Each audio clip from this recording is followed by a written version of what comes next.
U.S. President Donald Trump is facing staunch criticism for retweeting a post that included the alleged name of the whistleblower whose complaint led to the president's impeachment. Mr. Trump shared a post from a user named @surfermom77, who described themselves as a 100% Trump supporter. The retweet was later removed from the president's Twitter timeline but could still be found via a direct link. Mr. Trump has repeatedly called for the whistleblower to be identified.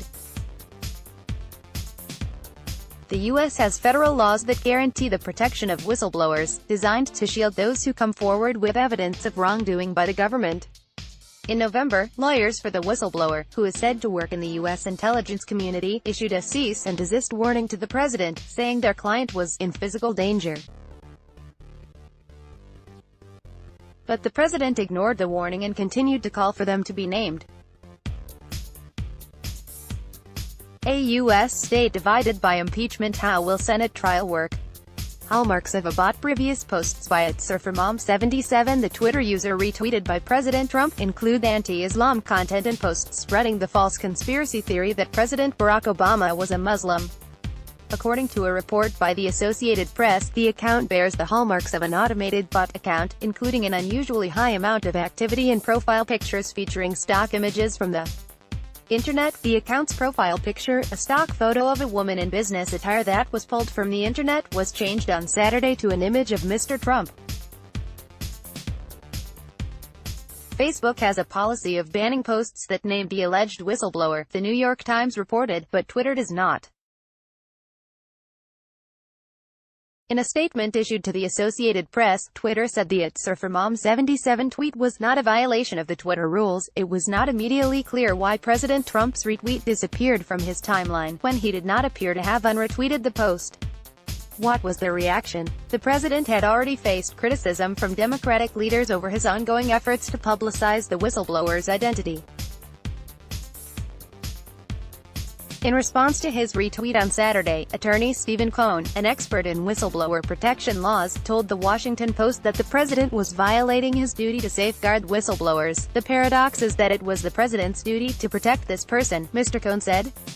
It's inconceivable that he not only doesn't do it, but violates it. A former whistleblower told the Associated Press that the ease with which the person's identity had been spread online demonstrated the need for greater legal protection.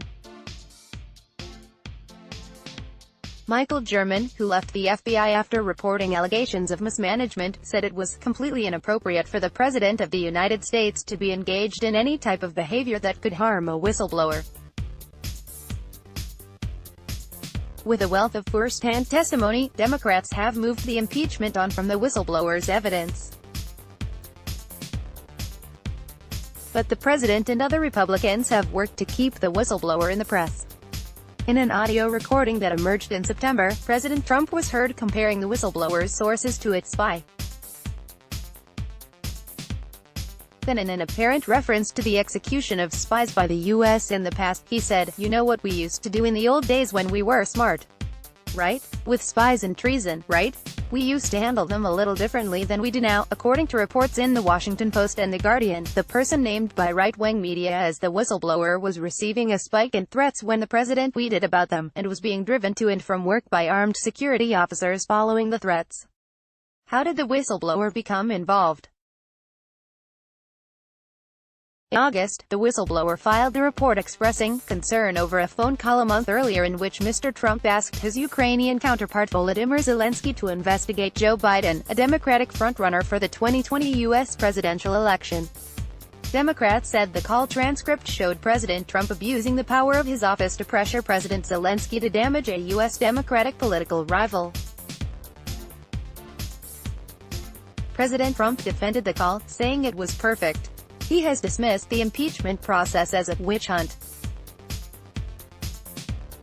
Media playback is unsupported on your device. The whistleblower's report led ultimately to an inquiry in the House of Representatives which culminated in the president's impeachment on charges of abuse of power and obstruction of Congress, making Mr. Trump only the third president in U.S. history to be impeached.